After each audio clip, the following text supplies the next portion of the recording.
fuck is you telling me?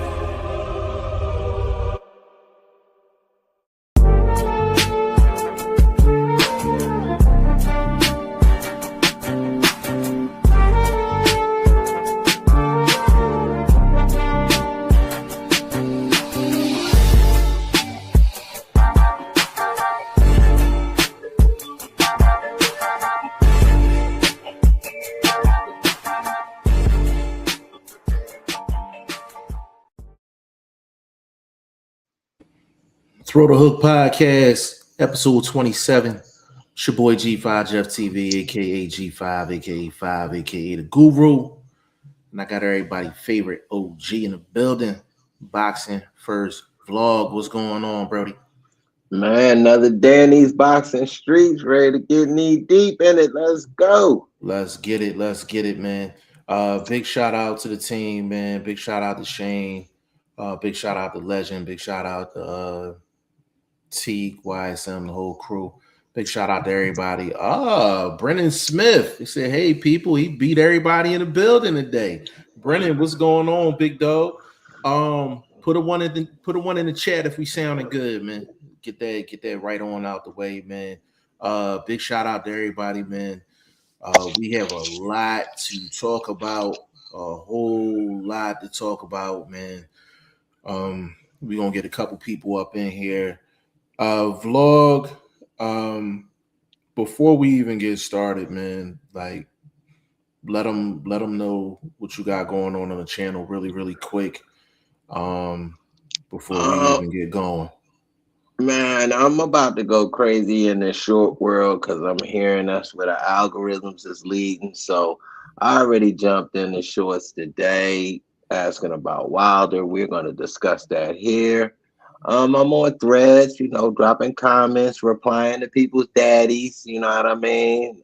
Garcia, you know what I'm saying? A little wild and reckless about the Spence talk, things like that. So check for me on the gram, on threads, you know what I mean? And here shortly in the future, Rumble. I was thinking Snapchat might not be my speed, so check for some videos to pop on Rumble where I'm hearing you a little bit more free with the language. So, that might be the route for the OG. But right now, man, we in the YouTube world, in these YouTube streets, trying to do what it do, man.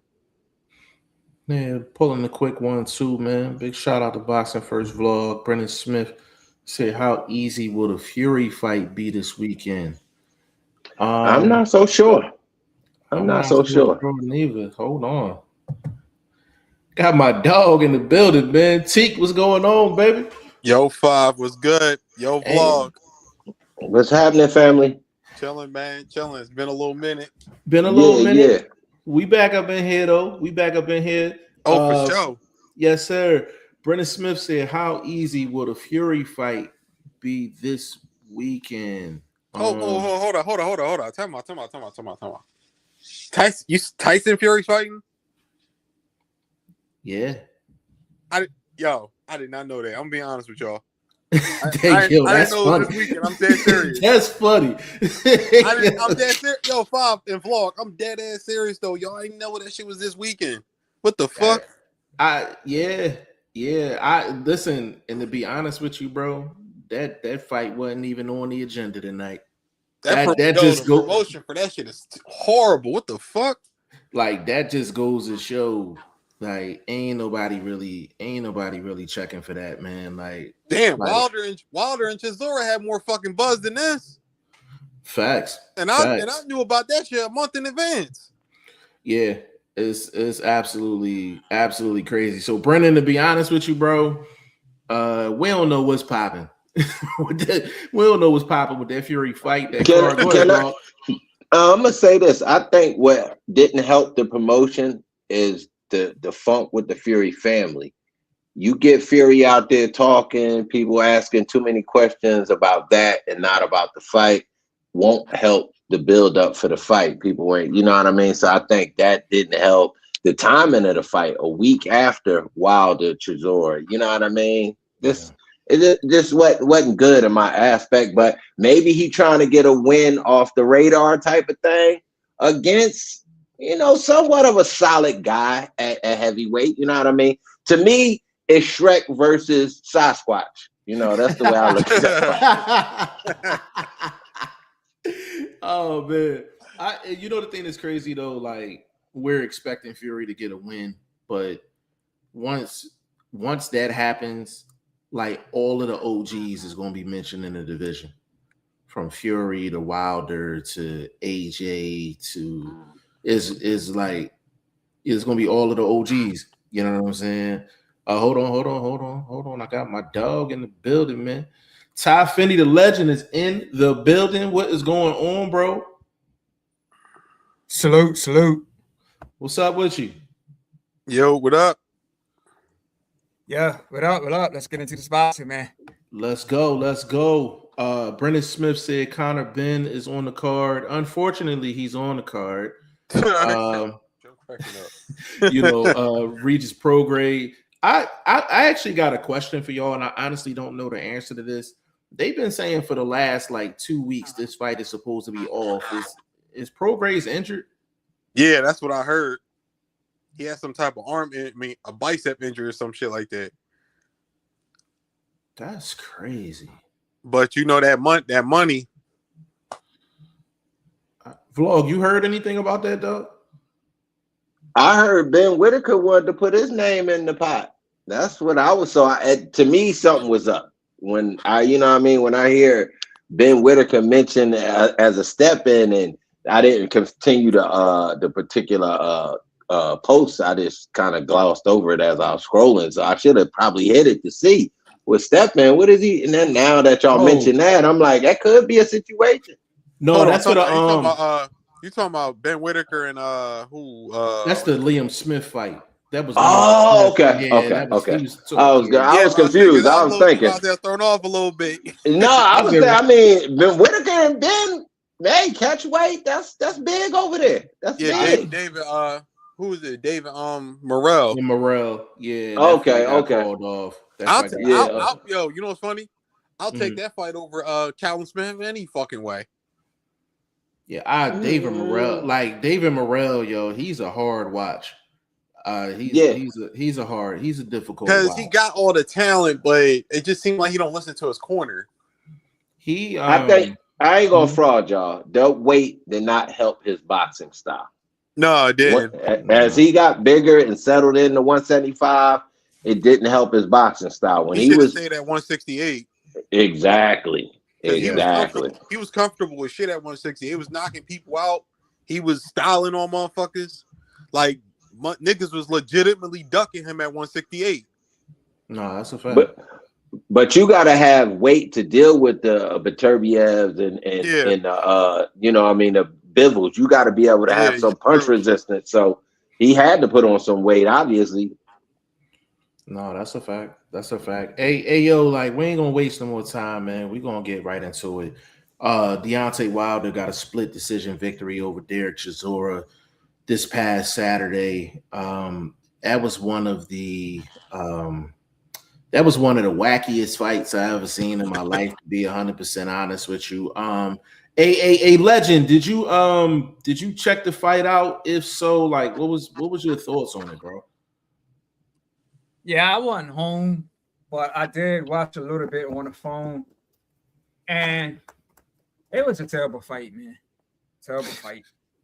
Like a lot of punching behind the head. Referee didn't do his job. But I mean, let's be honest, man. I mean, both guys are veterans in the sport. You know, they've been around the sport. Yeah, they've been at it for a long time. So, you know, I was expecting Chisora to get the victory, but Wilder edged it out. But I mean, at the end of the day, Wilder's he's accomplished what he set out to do. You know, he became world champion. He had a lot of successful title defenses. The man's 40-some years old now. So honestly, he ain't got nothing to prove, man. Like, honestly, I don't want to see both guys continue at it. You know what I mean? Both guys should just be hanging up, man. They both, gave enough to the sport. So I'm cool with it if they both retire, man. I really don't want to see both of them continue at this stage in their careers. Hey, Teak, where you at with it, bro? Like I'm I'm paraphrasing a few things that I said on my channel when I did my review of the fight. Both of them, yeah, it's over for both of them, to be honest with you. Five, it's over for both of them, especially Chisora. But I think Wilder probably got one, maybe two fights at the most. But he ain't. Of course, this ain't fucking the 2019 version of Deontay Wilder. You know what I'm saying? Right. When he was running through dudes, but it's a wrap, because the fight, to me, the fight was just sloppy. Like it was uncoordinated. Like, you know what I'm saying? Like, yeah. And then you throwing in the fucking UK fucking legitimately trying to cheat the man. Like that referee, I'm trying to think of a worse performance than that one. I'll give you one. Go ahead. Jack Reese, Wilder Fury 1. You think he was worse than the UK dude Saturday? He legit. Wilder won that first Fury fight. That shit was 13 fucking seconds, Bob. Listen, I agree with you in terms of significance, but I'm talking about the amount of mistakes. Oh no, that shit was bad. I haven't seen that many mistakes that shit was bad, in a big fight. It was bad. Like that was really bad. Chisora got saved multiple times in that fucking fight. Vlog. Hey, listen, I didn't know if you get knocked down in a fight, your corner man can get behind you and give you a little lift up. You know what I'm saying? Get back on your feet. Vlog, talk to me, bro. Talk to me. No, I didn't know the corner could come in and assist the referee during the event. Like, you see my man dash across the ring, bro. I was like, bro, but I'm not gonna fraud y'all, bro. My take on the fight was, I was entertained, because that's what we forgetting about. That's what we're forgetting about this sport. It is entertainment. No, the fight was entertaining. That's facts, though. And it was clumsy entertainment. You know what I mean? It was clumsy entertainment, because at any time we felt like Wilder could go down, we felt like Chisora could go down. It really felt like that, especially as the later rounds came. Now, it going the distance pissed me off to no extent. Yeah, I did not see that coming. Bro. I thought Wilder was going to finish, honestly, but that's what I'm saying, though, Vlog. Like, the fucking ref, like, legitimately robbed him of a stoppage in the 8th round, because I saw in Chisora's eyes, he was done. Like, you know what I'm saying? Like, he was. But if they would have stopped it, they wouldn't have been saving him from himself, because he never technically quit. Him going backwards isn't quitting. That's just him retreating, getting out of danger. That's a boxing move. You know what I mean? So yeah. I wasn't mad at the ref not stopping. Now, was he overwhelmed? Yeah, bro. You have to rate the size of your referee according to the fighters. It can't just be his experience. Like, if he's not geometrically correct to bring some balance, like his stripes and his persona as being the ref and being the guy in the ring doesn't matter if he can't physically interact and somehow take control. Dude was too old and too little for them dudes, man. It just didn't fit. Hey, Vlog, I think that referee flips burgers and dips fries in between fights, bro. Bro, I've seen them before. Keep it a stack, bro. I don't know what the favorite burger spots is out in the UK, man. Whatever it is, that's where he works.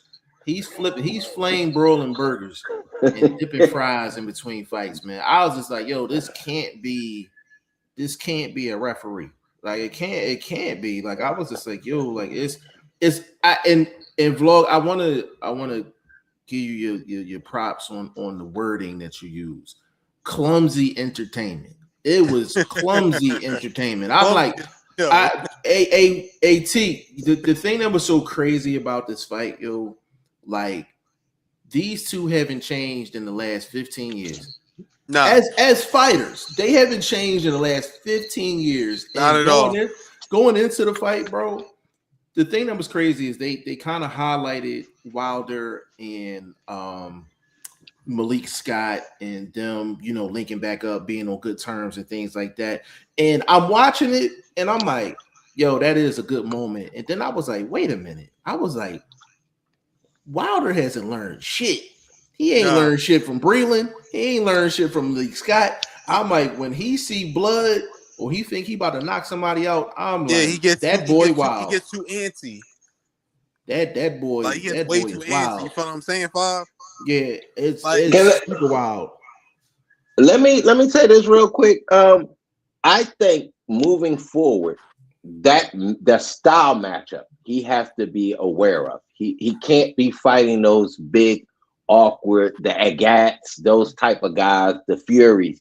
That style he can't.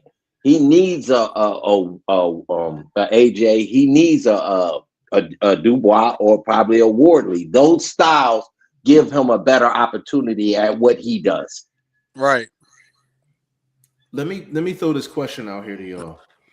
So I think probably one of the hottest young names in the heavyweight division got mentioned on Saturday. I already know where you're going with it, Five. No, Five. Moses Latama. Five. No. No.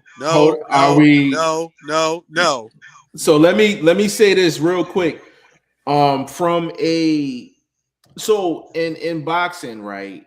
We've always had, I would say probably 90s, early 2000s, even the 80s.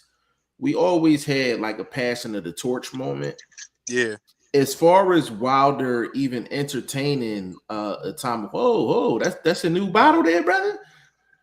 That's a new thing. Hold on, hey, Teak, you see he tried to slide that thing through the cat. Yo, my boy did that shit on a ducky.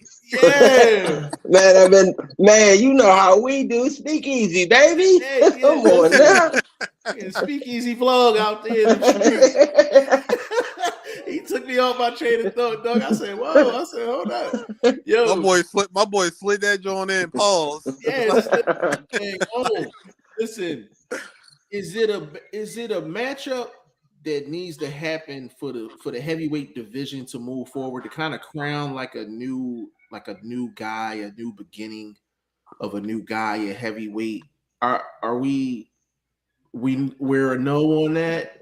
Nah, I don't think so, because it at this point, the younger crop of guys, I think the Wardleys, they still have a younger bit of toughness that I don't think these older guys are going to be able to get around. Like, to me, Wardley has opportunity just because he has youth on his side against a Fury, against a Wilder, even against an AJ. Youth means a lot when it comes to being a heavyweight in my estimation. Hell yeah. Especially if we just looked at how two older guys look. Come on, bro. They look like, I'm a Wilder fan and I will forever be one of them. Be one. That my boy ain't no spring chicken. Like that shit. That's why I say they look like two fucking drunk uncles. Fighting, squabbing in the backyard. Yup. At the cookout. Somebody was talking to somebody girl and they didn't know that was the other person girl, and it just turned into a thing in the backyard, man. Crazy. Oh, my dog Mark Nash in the building, man. Big shout out to Mark Nash. Said that shit. That's why I said that shit was it was uncoordinated. Yeah, Vlog said that shit was just clumsy. Yeah, super, but entertaining. Yeah,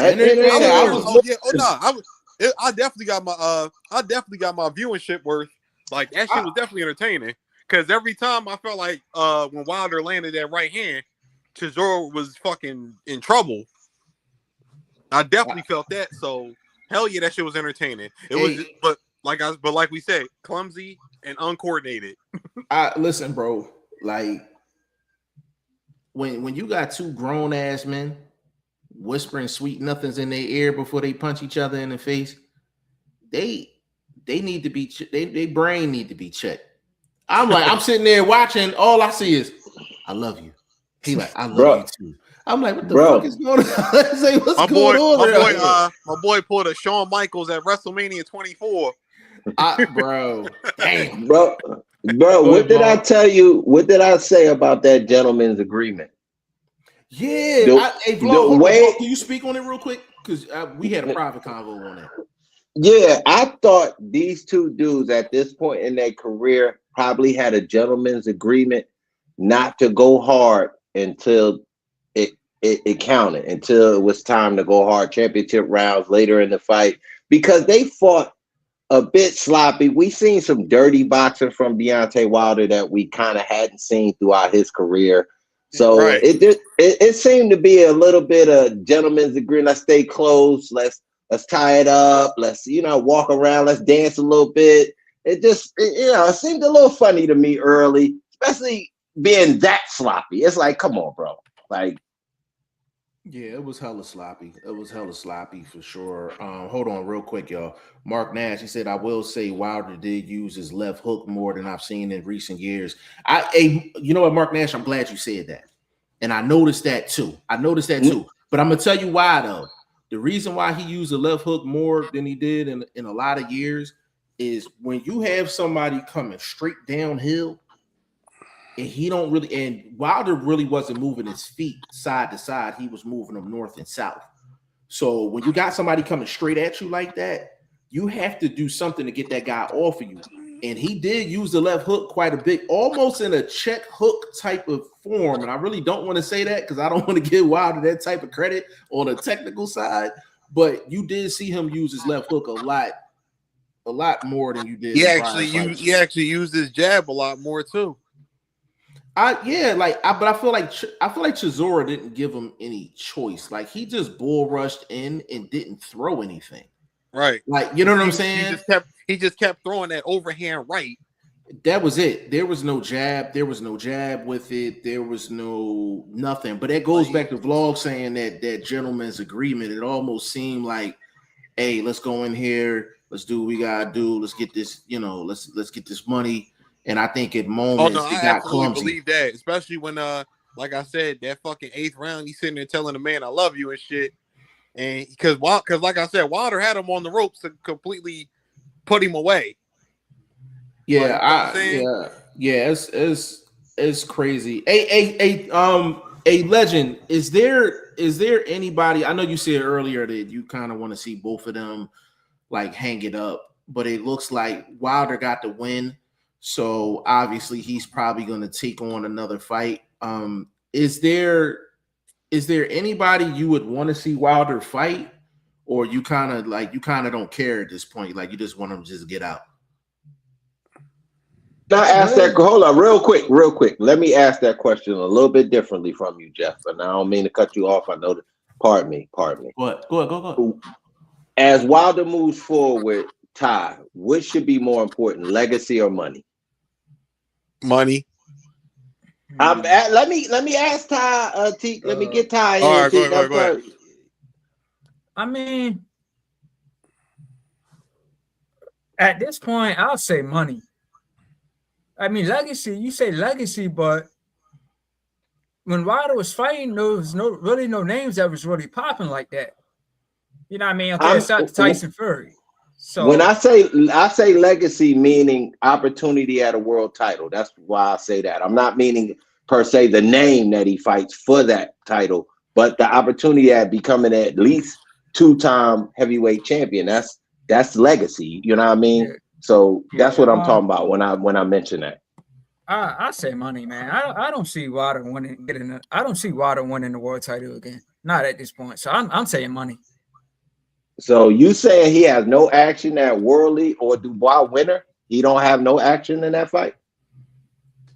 Nah, I don't see it, man. Wilder's been stopped a few times now, man. He's not the same guy, man. That right hand's not there no more. So I say money, man. Definitely money. Okay. But Jeff, it's a toss up for me, man. Like of course we all wanted AJ. But who really knows how that's going to play out? You know, they are saying AJ is going to return sometime, but he still had a situation where he lost 2 close guys. So I just don't see that fight being the same. I don't see the excitement in it. I would still entertain it, but I don't know, man. Like I said, I'd rather just him ride off into the sunset. I like that fight because the roles are reversed.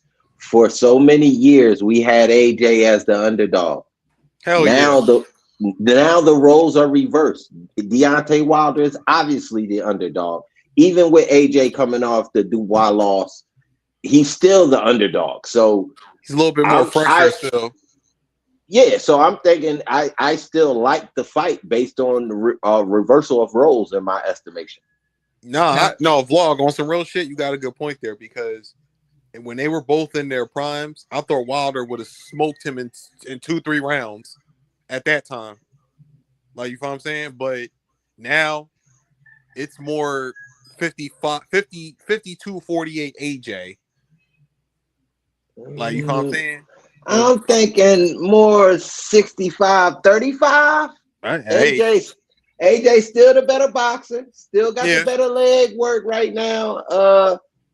Punch resistance, I would say, is about equal, but I was impressed. I was very impressed with Deontay Wilder's punch resistance in this fight.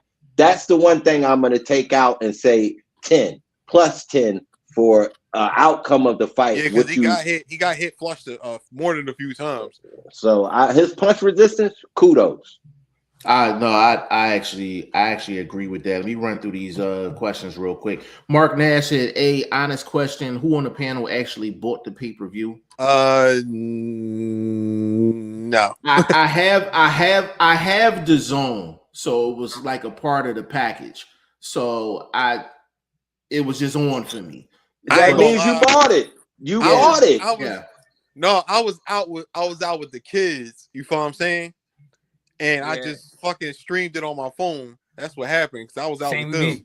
Same with me. I was just out, so I just caught it on my phone. So okay.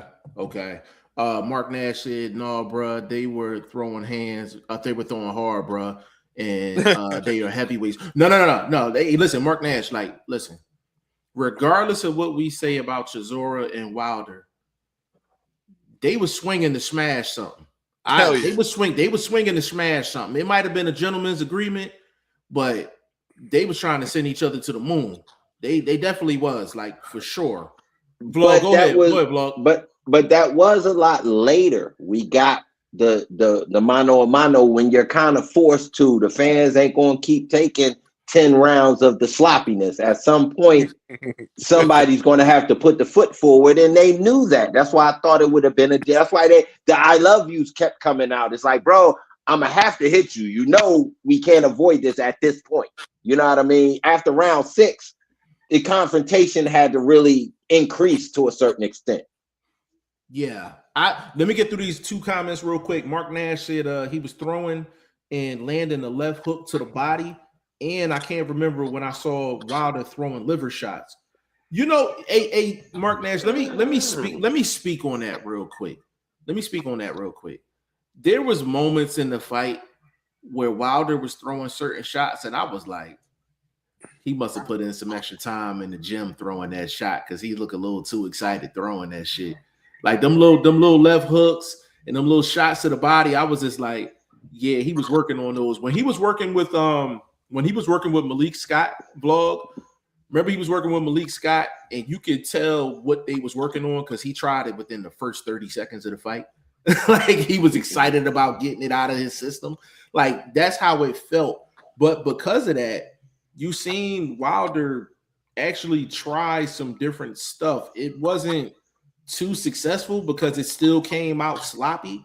I'd rather Wilder be sloppy and try to kill than to try to be technical and he just get on my goddamn nerves. Like, he's at an age now where I'm like, I don't need for Wilder to be technical. I'm like, if you're gonna be wild and you're trying to knock something out, I'd rather see that. Just go out on your shield being you. Yeah, just be yourself at the end of the day. Like, I can't all that he backing into a corner, he trying to do pull counters and set traps and all that cool shit. Like, I'm not trying to see that from Wilder at this point. Like, I'm just not trying to see that. Like, if you in the ring, go try to kill something. You know what I'm saying? Mark Nash, he said only thing he can do for his legacy is defeat Usyk or AJ. Other than that, his legacy is solidified. I disagree with that. Cook up, Vlog. Go ahead. I mean, when your legacy of having a nemesis in the division and you supposed to be a banger, your legacy can be affected to a certain extent of where you're ranked as far as the greats are concerned. And I think his ranking as far as the Tysons and the Holyfields, he's way up under them at this point. Oh, duh. But of course. Now, if able to snatch a world title for the second time late in his career against younger competition would be an excellent stamp to a rocky later part of who he is as a boxer. I think that would be a better stamp than cashing out and a victory worth for AJ. Let's just say he gets the victory and gets a bag. Say it's a $15 million, $12 million fight for him. That's a decent bag. Is that comparison to a WBO world title? I say not when I'm talking legacy. So I have to ask this question. I gotta ask this question because I gotta make sure I understand what page everybody is on. Teak, I'm gonna start with you. What is Wilder's legacy? What is it? It's from my perspective, it's two parts. The first part, the starting at around 20, 21 years old, you know what I'm saying? Mm-hmm. But still being able to win a fucking bronze medal in the 08 Olympics when he was literally the most unexperienced fighter in the whole vicinity. Like, you know what I'm saying? And then rising up to become a world champion when it wasn't expected, because and we also got to remember too, this is real shit. I don't know if y'all agree with me or disagree with me. Y'all can let me know. Wilder's the one to me who brought the heavyweight division, the excitement back to it, because we have to be honest. When the Klitschko's were running in the 2000s, and then when Vitaly retired and Vladimir had it to himself, really. Well, I gave a fuck about the heavyweight division. We was only worried about lightweight, light heavyweight, middleweight, welterweight. You know what I mean? We was only worried about the lower weight classes. Wilder brought the heavyweight division back as far as the excitement. You know what I'm saying? Yeah. He put it back on the map. He put USA heavyweight boxing on his back. So that's why that's part of his legacy. And then the other part of his legacy is we also have to acknowledge too, he didn't run from no damn fades. He didn't run from no fades. Like, he didn't run from no fades. He pressed Joshua multiple fucking times. He pressed fucking Fury. Like, he fought Luis Ortiz when nobody else wanted to fight Luis Ortiz. That's a fact. Because you gotta remember, Tyson Fury even ducked Luis Ortiz. Yeah. So did AJ. Who else? Joseph Parker ducked him. Yeah. Like, that's what I'm saying. Like, and all these guys that I'm naming, Wilder went in the ring with all of them except fucking AJ. And that's because AJ didn't want to fight. So you're saying, so basically Wilder has a pretty much a two-part history in your opinion, basically. I like AT. I like the way you put that together.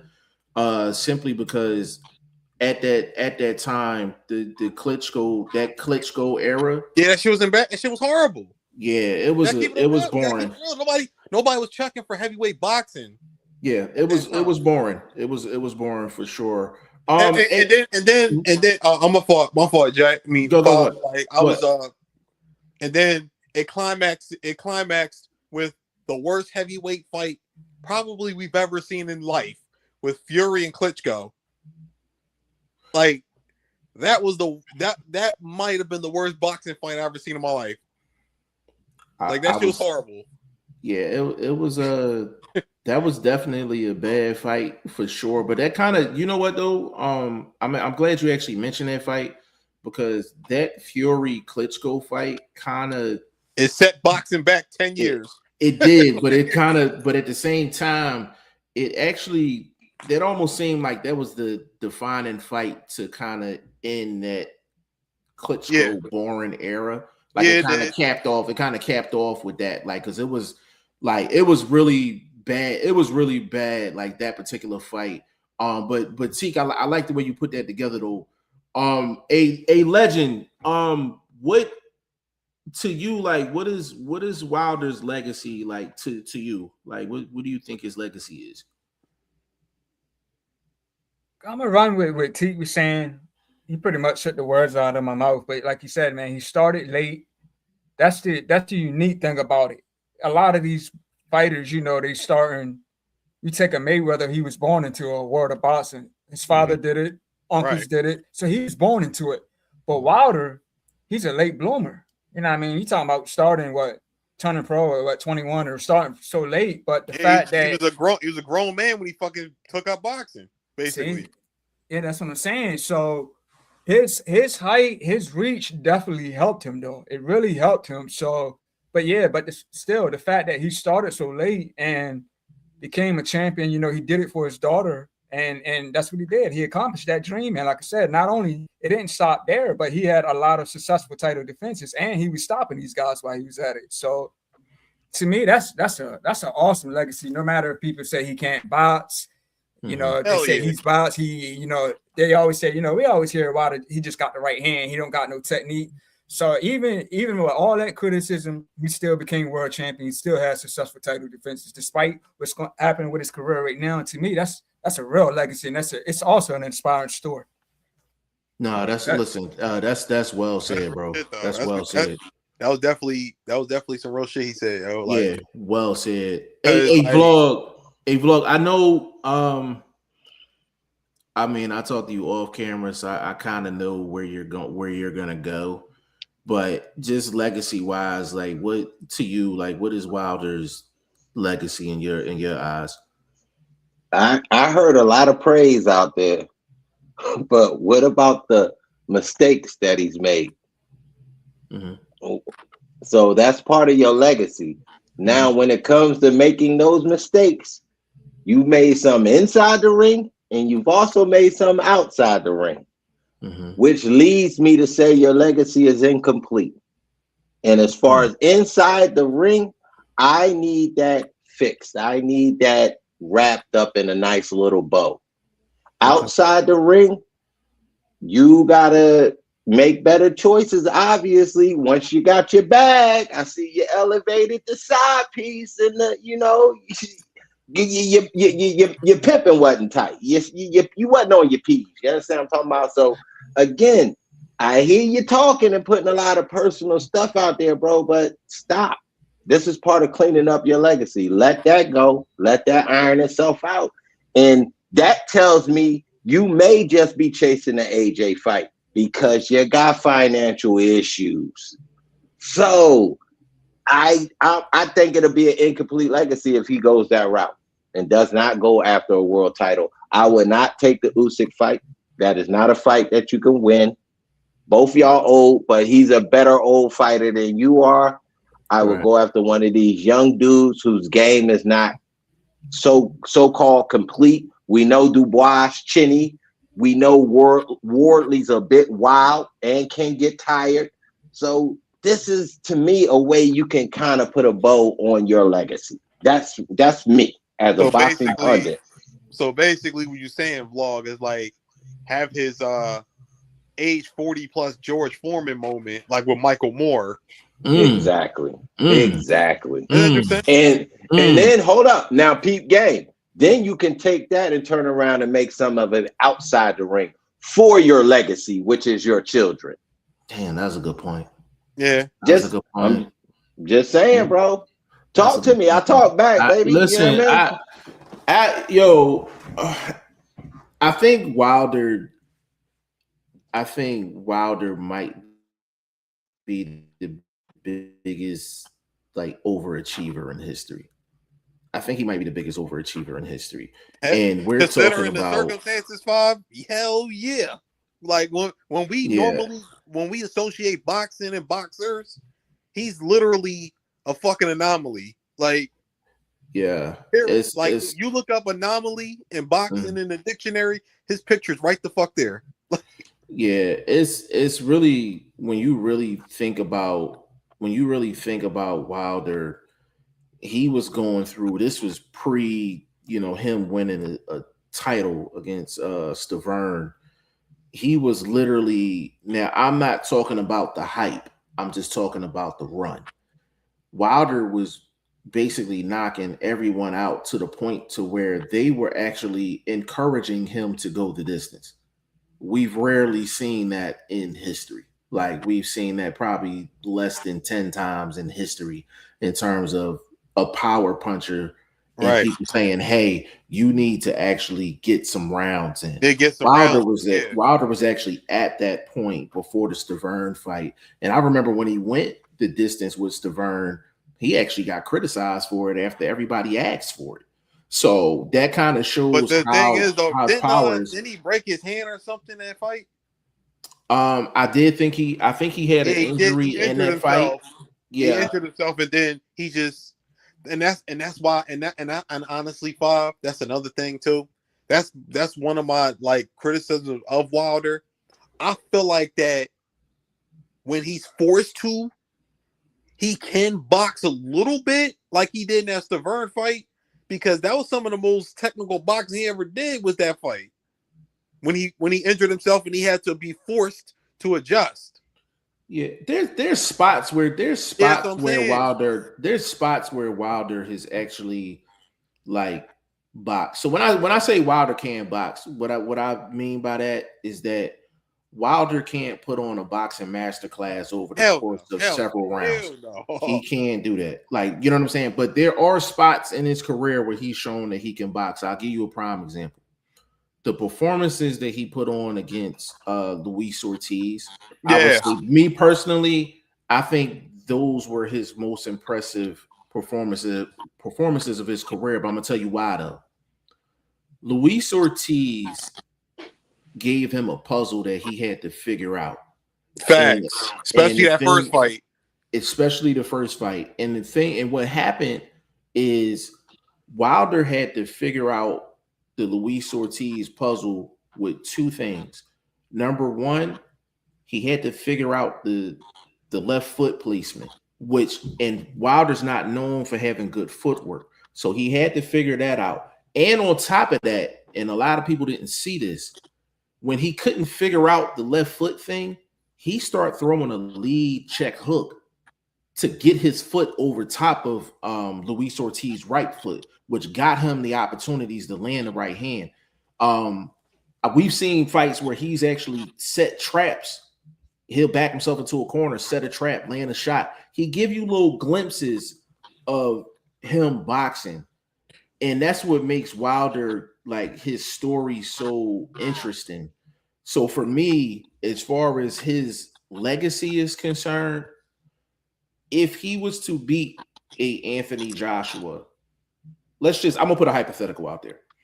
Let's just say Wilder beats Anthony Joshua, and let's just say he beats the winner of the Dubois fight. Are we talking Hall of Fame at that point?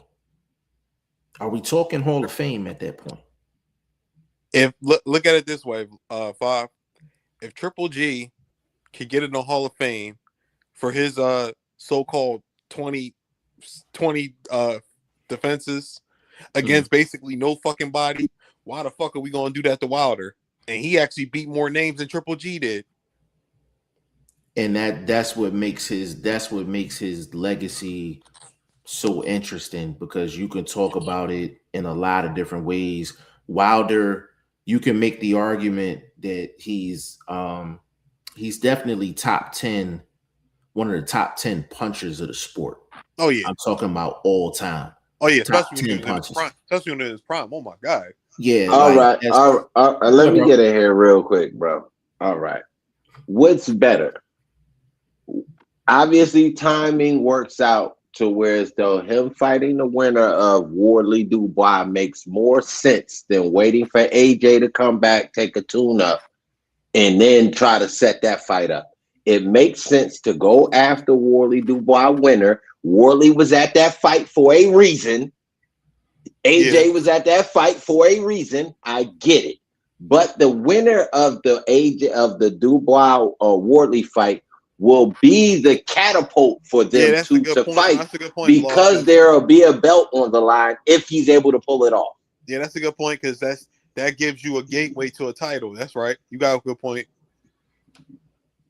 No, I'm not. No, that's a great point. And that's the thing with Wilder. It kind of goes back to the original question. Do you wait and just go fight AJ for the money? Or do you go after that? You know, do you go after the winner of that fight of Wardley and Dubois? And because I'm not going to listen. I'm not going to lie. I'm not going to lie. I think Wilder got a shot against both of them. I think Wilder got a shot against both of them. Yeah. I'm just being honest. You know, because I'm not too high on both of them, and I'm talking Dubois and I'm talking about Dubois and Wardley. I'm not too high on both of them to think like if Wilder gets in the ring, he gonna get smashed. I agree with you on that department because I ain't too high on Wardley neither like that because they try to put him up against Moses Atami. Moses Atami will fucking kill that dude. Paul, no bullshit. Now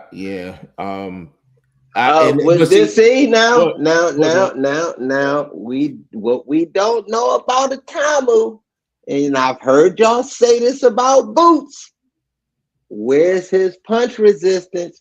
Where is he with those skills that he shows against unpolished competition and against rusted competition, like a Franklin, a guy a little bit older, a guy with some cobwebs?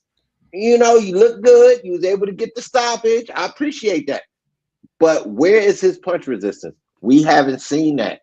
And that's a big question for me, which will come up in a fight against a Wardley, which will come up in a fight against a Dubois. We know Dubois can box a little bit, but he can also punch a little bit. Yeah. So I think I agree with you guys with saying there's questions on both of these guys, which makes Wilder which makes it more of a 50-50 fight, more of a 60-40 type of fight than a blowout for either one of those guys against Wilder. So I'm saying my route makes more sense. It's a bag on bag situation because I do think promoted White, a world title fight against a quote unquote legendary fighter, quote unquote Hall of Famer, for a young boy to put on his resume. Even Dubois, I still consider him a young boy, even with some of his losses, but he's still young compared to a 40-year-old. I say he's still young enough. He's still in his late 20s. That's what I'm saying. So he's young compared to Wilder. Oh, hold on. Dubois not 30 yet? Don't quote me. I think he's about 30. Can you look that up for me? I need to know that. I don't think he's 30 yet. That's crazy. Yo, he didn't. It don't seem like it. Don't seem like he's been around for like 15 years. Yo, if he's not 30, he done lived like 2 heavyweight lives. 28. He 28. I just looked it up. Yeah, he's 28. Whoa. Yeah. See, that's wow. I think it's late 20s. It had to be. Yo. He done been through more trials and tribulations at 28 than some heavyweights at like 40, 45. Like, that's crazy. Yeah, that boy didn't have the highest of highs and the lowest of lows. At 28, and he had those years ago. So we talking, he was 24, 25, 26. 24, 25 in the fight with Usyk. Real quick, crazy. Go ahead, vlog. Real quick, as we moving on, because I want to, keep this conversation bubbling as we doing. Who y'all got? Who y'all leaning towards for that WBO title? Where y'all looking at this early before y'all do any real studies? I'm gonna go first. I'm gonna go first on this. I think Dubois wins the fight. I think it's gonna be a firefight. I don't think it's lasting more than 4 rounds. And that's why I like Dubois. Somebody getting stopped in that fight. I like Dubois within the first 5. Knockout. What you got, baby? I'm gonna go Yeah, I'm gonna roll with you, Five. I'm gonna go Dubois, probably 7th round knockout. Okay. Legend, who you got in that fight?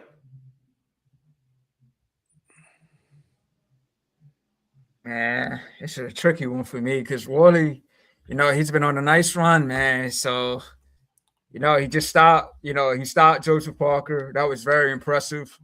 He had he had a nice stoppage over Frazier Clark. But and the boy, we know he can bang. He's got a lot of power, but he has been stopped a few times. So at this point, his chin is not the best. So to me, it's all about who lands the big one first.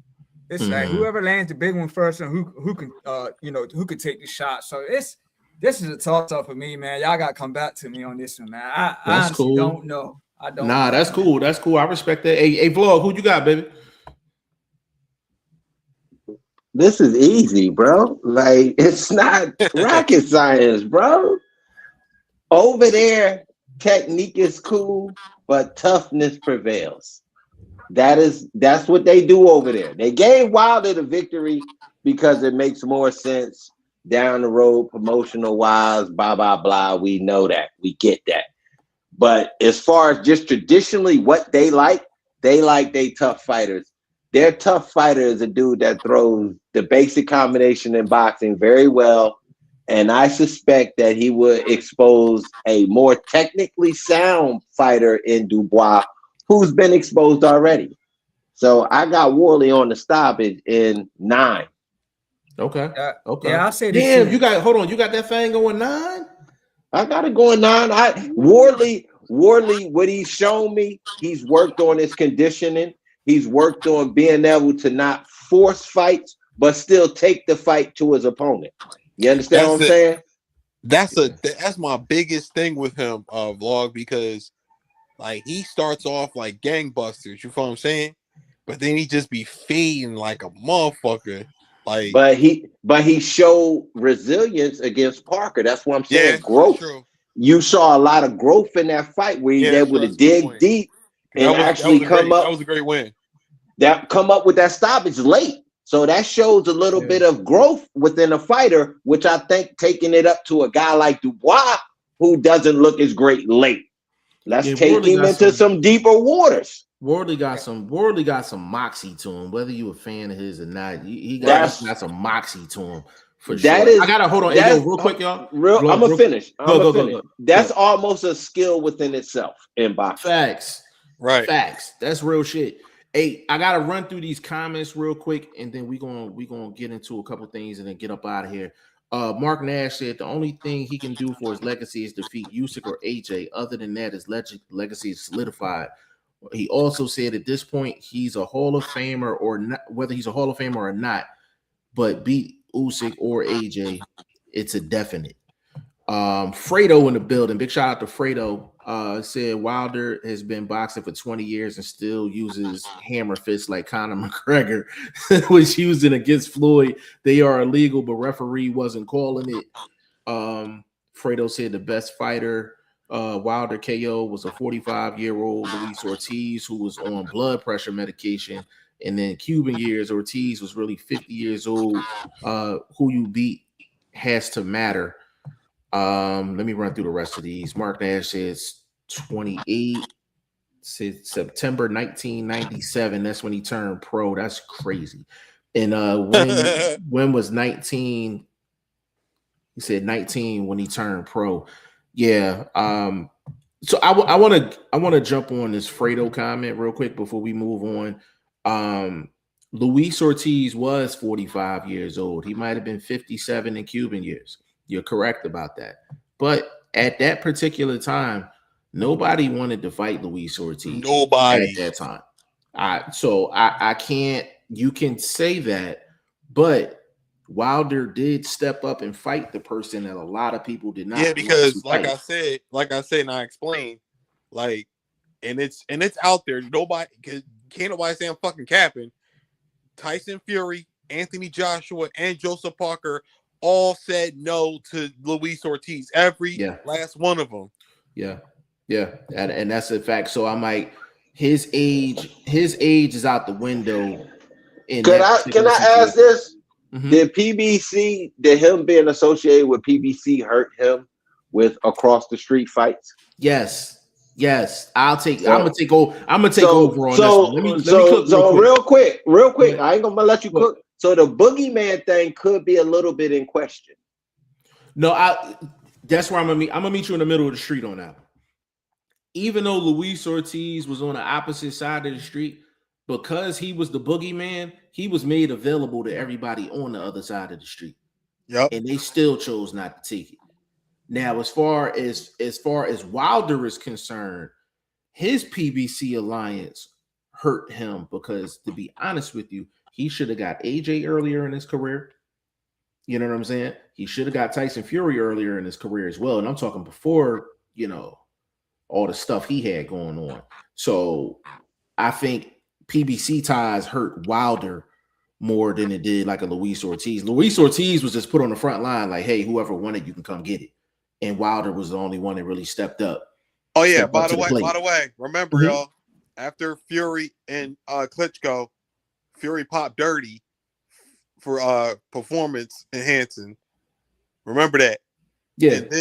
And then he played, and then he all that bullshit talking about he was playing crazy, he was coked up and all that shit. That was all cap. Nigga got popped for PEDs. I just had to put that out there. No, we definitely got anybody that's on the finest juices. What kind of juice was he? What kind of juice was he on, vlog? What kind of juice was he on? He was on that atomic dog juice.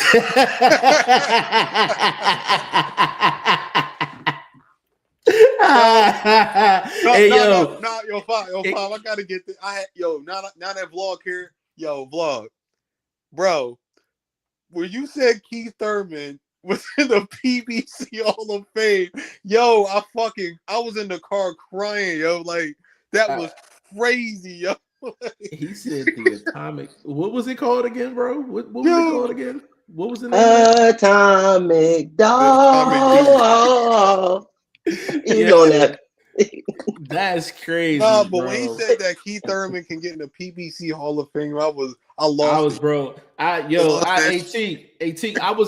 no more good, bro. Before we move on to, we gonna hit maybe like two more topics to get up out of here. But like doing these shows, like the process that I have to go through to actually figure out which ones I actually drop as shorts it's hilarious because I'm like, I have to literally go back and like listen to the entire show again. So I literally be laughing at our own work. Like I don't use AI and all of that to actually edit like the stuff that you see after the podcast. Like I actually do all of that stuff myself.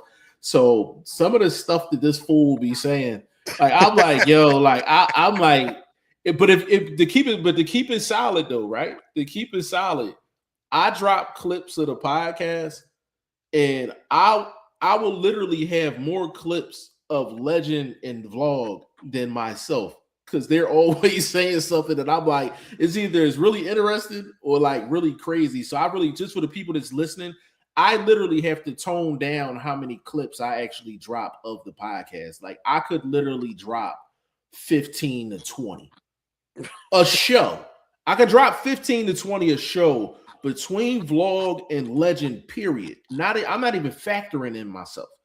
So that's how crazy you can get on the show. But I really want to get into these last two things before we jump about this joint. We had Tim Tszyu got a victory this past Saturday, and of course we're back on this Tim Tszyu and Errol Spence thing. I'm gonna really just ask this one question because I don't want to stay on this topic long. And Teak, I'll let you go first. Spence has been out the ring, which will be, if the fight happens, it'll be 4+ years. Can Spence get off the bench 4 years off, no tune-up, and beat Tim Tszyu? Yes, and I'm explaining why. Mm-hmm. Tim Tszyu's punch resistance is trash. Let's just keep it a bean. Like, and plus, like, his inability to stop fucking a Foot Locker work on Saturday. I'm like, what? Like, really, Tim? Where he work at? Where he That's work why at? when you brought him up, huh? Where he work at? He was Foot Locker. He worked the night. Is it the night shift? No, it was the morning shift. It was the morning shift. He just made it in time for the fight. He flew to Australia and then he made it for the fight. Hey, AT, that dude came in the ring smelling like sneakers. Like, go ahead, T. I didn't mean to interrupt you. Go ahead, dog. Oh shit. No, but I just think that I don't know. Maybe everybody else feel different, but I just feel like that Tim Tszyu is the perfect person for Spence to get the rust off on. You feel what I'm saying? Yeah. Because I ain't gonna lie. And you know, if you know me, I ain't never been on big on Tim Tszyu. You know this. Mm-hmm. I've been said he was fucking cheeks years ago. Yeah. Yeah. But I just think that he's the perfect opponent for him. See, I like that statement too. Like, if you're gonna come off of the couch after 4 years, like I would say that's about as perfect of an opponent as you're gonna get. Because like Tim Tszyu, there's no head movement at all. I mean, that boy don't believe in no fucking defense. It's crazy. Like he don't even give you side angles. Like he don't even give you side angles. Like it's my crazy. My boy don't even use his fucking fist to he don't even put his fucking hands up to block his face. Like it's bad. I told Vlog this off camera. I was like his facial, like his scar tissue and stuff like that, it's about as bad as Arturo Gotti's back in the day. Yeah, because that's what I'm saying. Once, and you know, at some point, Spence was going to land that left hand. Yeah, even with the rust, and it's going to cut every fight. A legend. Who do you think Spence can come off the couch 4 years off and beat Tim Tszyu? I think it's possible. Y'all made some good points. If you think about it, Spence has always been a big dude. I know this is 154, but Spence is a big dude. Like, yeah. Even though it's been a long time, look how Danny Garcia looked after that fight. Look how Ugas looked after his fight. Ugas was in the hospital, eye messed up, eye shut, crying in front of his wife. And so Spence is a guy that can punch. And like you guys were saying, Tim Tszyu don't got the best scar tissue. This fight that he just had this past Saturday, like that cut was bad. I think it came from the head, but it was bad. When he fought Fundora, he had a big gash on his head. So yeah, his scar tissue ain't gonna hold up when he fight at Spence. So I can see him getting stopped late. It's Spence, like I said, Spence got to get some rounds in, get that feeling back. But I think it's definitely possible that Spence will get a stoppage in his fight. But like I said, I just don't know how he's gonna look. 3 years, 4 years is a long time out the sport. And coming off a beating like that. So it's a lot of questions I have, but I think Spence can definitely get the job done. Vlog, where you at with it, baby? It's Mr. Unruly. That's a 50-50 fight. 50-50. Okay, talk to me. Bro, y'all talking about punch resistance. This man just came up off of a demolishing. I mean, it looked like he got beat up by 2 or 3 motherfuckers at the same time. What about his punch resistance? We don't know. What we do know about Tim Tszyu, he ain't scared. So that means whatever Spence throwing, what is he going to do with what's coming back at him? Because your boy is going to let his hands go.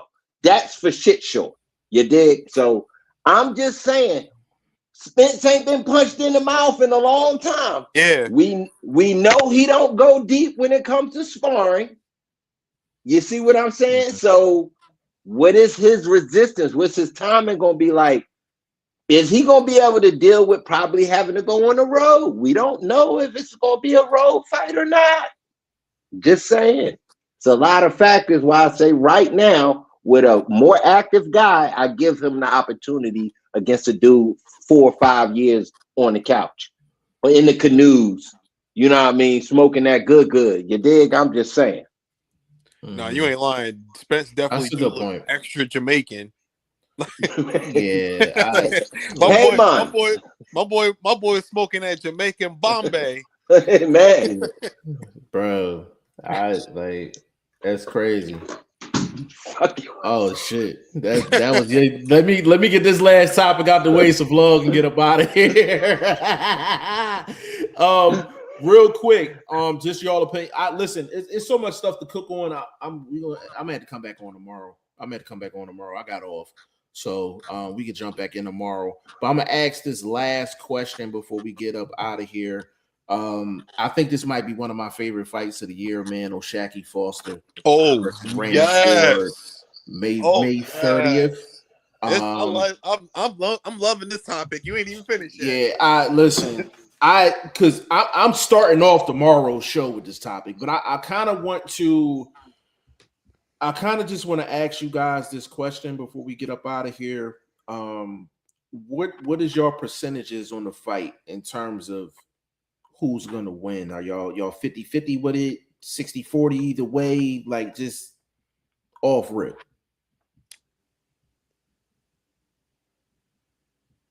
Damn, it's quiet.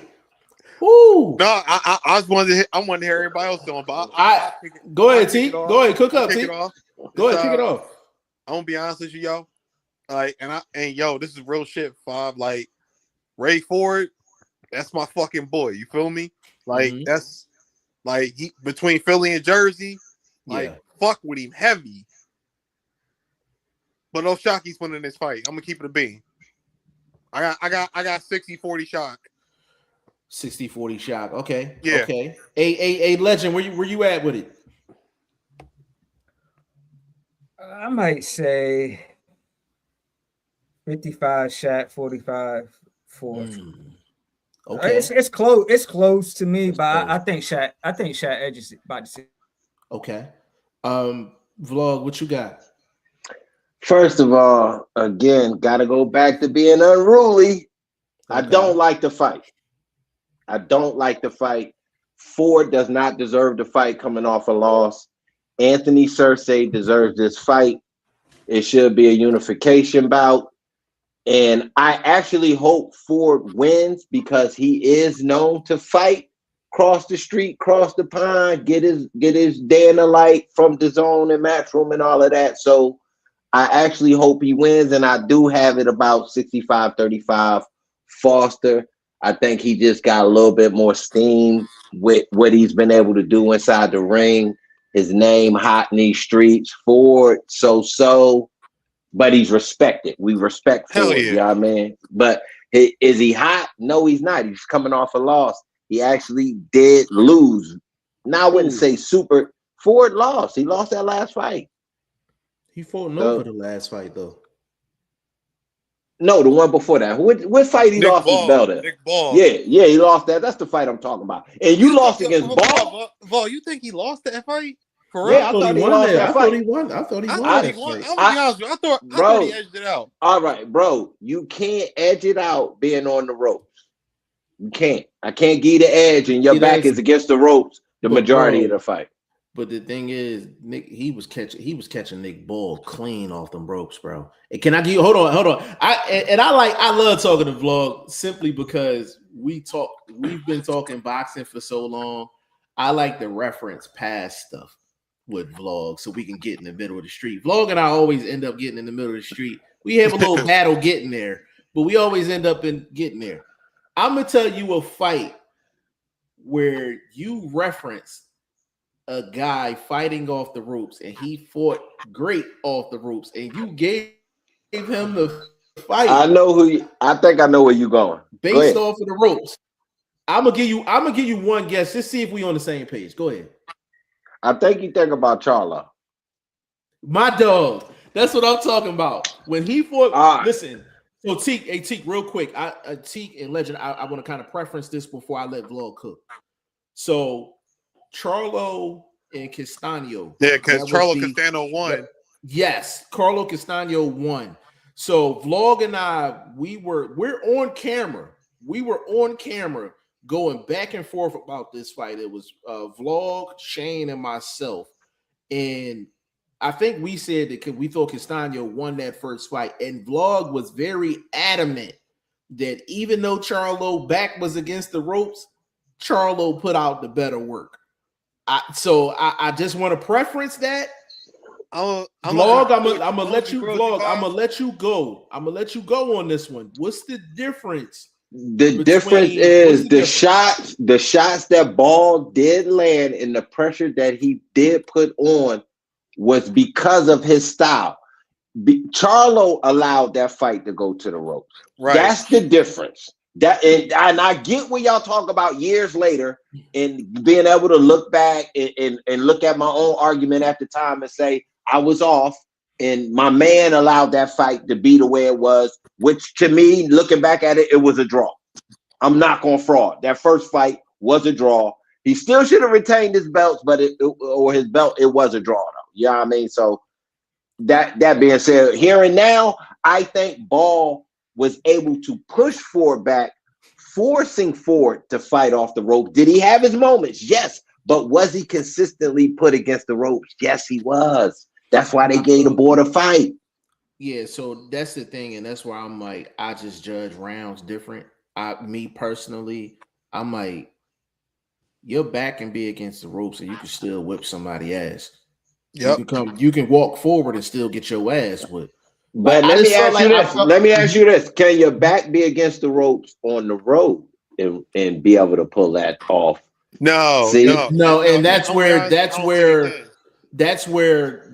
we have to kind of preference the discussion. It's like, did Ford fight the right style on the road? Absolutely no, he didn't. Not. Absolutely not. And not on the road. I will give you that. Not when you over there. What wasn't a fight in the UK, right? It was in the UK. Yeah. And Ball ain't never traveled. Like Ball ain't travel. He don't travel. He don't travel. It's all he got. All home games. All home games. But the thing is, that's why I love having these discussions, because did he fight the right fight on the road? The answer is no, he didn't. But did Ford land the cleaner work? Yes. Yeah. He landed the cleaner work. But those are the things that you have to preference when you're talking about these actual fights. And I'm gonna say this real quick before we get up out of here, and we can, if y'all available, we could definitely come on tomorrow and kind of pick up where we left off. I think the thing with Shaquie Foster is Shaq got one of the best jabs in the game. Facts. He has one of the best jabs. He has a top 10 jab in the game. And that's going to keep him in any fight. The thing I like about Raymond Ford is one of the best. He's one of the best at getting around people's jabs to get his work done. So I'm really looking to see if Shaq can actually operate his offense without using the jab, because I think he's going to have to do that at points in this fight, which makes this fight very interesting. Go ahead, Vlog. I like the fight for a little bit different reason. I think Shaq fights better when there's a little bit of animosity. A little bit of it's some turf talk. You dig? You see what I'm saying? So we've seen him fight not up to par or on top on fuck with goddamn Robert Kasicchio. Yeah, like on Top Rank. I was thinking of Top Rank, but because they ain't on TV no more, they slipped my mind. But we've seen him fight down to competition, because Robinson Casado is not a guy that puts out a lot of volume. So he should have easily controlled those fights and won via the scorecard. But he hasn't. So when there's a little bit, obviously with Cool Boy Steph, a little bit of back and forth, DC, Philly type of thing going on. Now we got another little situation where you got a little bit of rivalry within the gyms and things like that. And I think it's going to give Foster the fuel that he needs to perform up to his skills. And plus, Vlog on some real shit, just like for your point that you're making, he want that smoke with Shakur Stevenson. Like, he's chasing him down. He's hunting him down. Like, he ain't like a lot of these other dudes he wants all that fucking stack with Shakur. So he gonna be on a mission to try to go through whoever to get to that fight.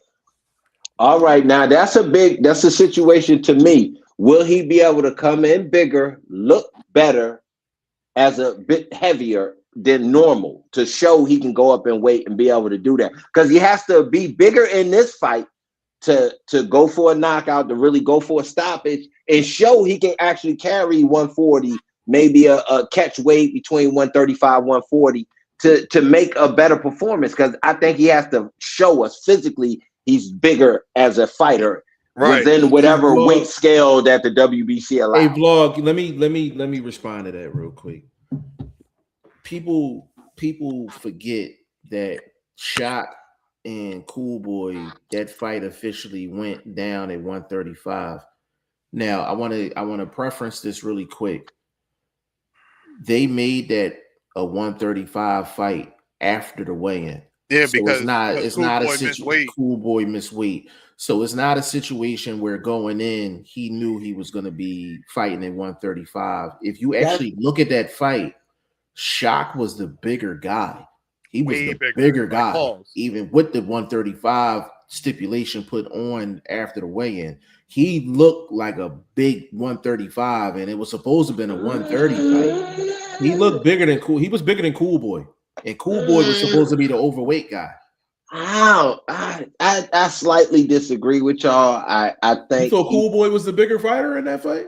No, I just don't think he looked so much bigger to say, yeah, 140 is easy work. Let's go make that move. Okay, all right. Let's say he looked bigger. Okay. Give me two in a row with that muscle, that movement, that ability that you show, because he performed well in that fight. It wasn't like he was just sticking to the jab. He was actually going for the kill in that fight. So if you're able to give me that 2 fights in a row, 140 shouldn't be nothing for you then. So yes, the thing is, and this fight is at 30. And that's this the thing. This is the problem that I have. This is the problem that I have with Shakur jumping around and talking between 35, 40, and 47. I can't stand it. I can't stand it. Like, find a division and plant your goddamn feet. Plant Bro, your feet, let me say this. I got my own thoughts on that shit with Shakur. I'll say that for another show. Because well, we're gonna be back tomorrow, so I'm ready to absolutely cook that dude on that topic. Bro, once you start having kids, that going backwards is just not really a part of the game. This dude he's a father a couple times over. He's looking forward. Yeah. That's not really a money fight unless Shaq comes up to where he's at. You understand what I'm saying? Yeah, I agree with that. I agree. So it has to be coming forward. It has to be at least coming to meet him to where he's at 140 and probably a catch weight. No, when you're the bigger name guy and the bigger money guy, you gotta go to them. Point blank. Yeah. It ain't no excuse. Shaka had to go to 140. Yeah, Shaka had to go to 140, which in Vlog, that goes right into your point. You're still fighting at 130, so that's why I said, like, to be honest, I'll be more interested. Jeff, answer me a question. How big will he be allowed to come in? What's WBC normality for like these type of guys? Is he able to come in at 137, 138, something like that? Yeah, he can come in. If it's a 140 fight, if you want to come in at 30. No, I'm talking about at 130. I'm talking about the title fight coming up. Oh, no, you can rehydrate to wherever you want. You can rehydrate. That's WBC. No, it's just IBF, bro. It's just IBF. You could do that. You can do whatever you want. It's 10 pounds. It's a 10-pound rehydration clause. That's what IBF. That's it. Yeah, Ford might be in trouble. And that's why. So real quick before we go, I think Shock wins the fight because he's the bigger guy. Yeah. Ford is a small guy. Yeah, he's a small. Yeah, bro. He's not a 135 yet. To be honest with you, I think Ford can go down to 26 and put in some major work at 26. Hey, he might be able to catch that Inouye fight. Possibly. Like, but Shock is the bigger guy. So I'm like, if Shock fights like he's the bigger guy, then I'm gonna say 55-45 Shock. But if he come in there trying to fight pretty, it's more towards 50-50 because Ford can fight, even though he's a smaller guy. that dude can fight. He has layers to his game. And part of them layers is because he's fought over the pond. He's fought in the U.S. He has a lot of different styles, different styles, different types of experience. But that's what makes Ford a really good fighter. This might literally just come down to just shot imposing his physical will on Foster. That's what he did. That's what he did to Cool Boy. Like he just completely overwhelmed. He completely overwhelmed him with his size. Yeah, and he has an arm length too that's really long for the division. That's which makes his jab so crazy as well. But truth be told, I didn't mean to cut you off. My fault. That's why Manuel Neferrete duck and shock. That's what that point right there is what you said about the arm length and all that shit and the jab is why Neferrete don't want no smoke. Yeah, the thing with Navarrete though, a jab is gonna give him trouble, but Navarrete is one of them dudes. He's kind of crazy. I don't think he really cares who he gets in the ring with. He's thrown off. Like he's thrown off, bro. Hey, Vlog, go ahead. Mexican fighters know how to negotiate. I think that's an A side, B side thing within Top Rank on why we possibly won't see that fight. That's why. That's why Shaq, if you notice, Shaq moved on and started calling out what's the name since he made the moves. He, you know what I mean? He just started calling out different names that had the possibility. Obviously, did business with Top Rank before. This would be his first time on the Zone because ain't this going down on the Zone? Yes, sir. Yeah. Yes, sir. So this would be his first time on the Zone. Top Rank and the Zone just came together. Yeah. So. But we gonna Didn't Shock just fight on when he beat Cool Boy? It was on PBC. He went to PBC and did that. Yeah. So that's what the Zone's been leasing. I mean, Top Rank's been leasing their guys out for the past couple years. So yeah, they had a heavy leasing program for the last year and a half, 2 years, man, for sure. But listen, we gonna get up out of here, man. Hour 22 minutes strong, and just because we'll be back tomorrow, for sure. I'm off. Yeah, I'm gonna try to pull up tomorrow. Yeah, because it's just to let y'all know really quick how many topics we didn't get into. That's why it's important that I make sure there's podcasts multiple times a week. We didn't get into Keyshawn Davis, Pretty Boy Woo. We didn't get into Abdullah Mason versus Joe Cordina. We didn't get into Shane Mosley versus Boachuk. There's a lot of things that we haven't gotten into that we need to get into. So we'll be back. I got a lot of heat for Keyshawn tomorrow. So I'm definitely gonna be here. I got so much fucking heat for him. Yeah, and we gotta factor all that, all of that into, and there's other topics as well that we need to get into. So we'll definitely be back tomorrow. Legend is good. It was good to have you on, bro. I know you was out for a little bit, man. Yeah, man. Giving your social media and all that, good brother. Yeah, man. Podcast in this corner. IG, the Legend 3347, Facebook, Todd Finney, man. Big fan of the sport. Always here to talk boxing, man. Yes, sir. Yes, sir. Hey, Teak, give him your social media, all that good stuff, man. Teak Sports Boxing, YouTube, Teak Sports Boxing, IG, Facebook, my real name. So I mean, it is what it is. Yes, sir. Yes, sir. Everybody favorite OG, man. Boxing First Vlog, man. Let them know again. Social media, what's popping? Hey, I'm on Instagram and I'm on Threads going bonkers, you dig? Clowning these bozos, you feel me? Jabronis, SmackDown is on. We the Rock, you feel me? Yeah. We back in it, man. You know what I mean? We active. We stay smacking them. Mouthpiece extraordinary. You can't beat me verbally, you dig? So tap in with me in the chats, man. We can go back and forth and volley these words, parlay something real quick. But I'm on Instagram, I'm on Threads, man. I'm also on YouTube, so rock with me.